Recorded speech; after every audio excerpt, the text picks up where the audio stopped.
শচীন তেন্ডুলকারের গল্প এখানে করতে বসলে বিরাট গল্প হয়ে যাবে, মানে একটার পর একটা বলতে হবে। আমি সে পথে যাচ্ছি না। আমার কথাটা হচ্ছে যে তেন্ডুলকারের ডান হাত এবং বাঁ হাতের ব্যাপারটা কি।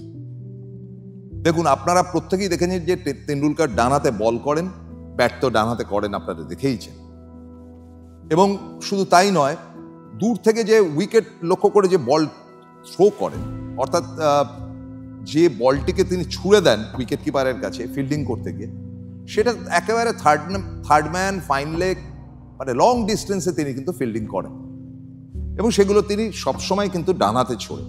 অর্থাৎ ধরে নিতেই হবে ব্যাটও করছেন ডান হাতে, বলও করছেন ডান হাতে, অর্থাৎ একটা বল করতে গেলে সর্বশক্তিটা দরকার হয়, সেটাও তিনি ডান হাতে করছেন।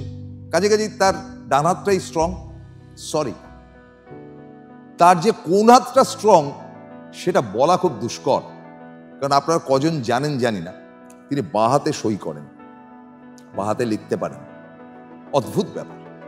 এবং তিনি যখন খেতে বসেন, ডিনার বলুন, লাঞ্চ বলুন, কাঁটা চামচ ছুরি দিয়ে যদি খাওয়ার ব্যাপার থাকে, তাহলে তিনি বাঁ হাতে কিন্তু মুখে যে খাবারটা যাচ্ছে সেটা বাঁ হাতে তুলে খান।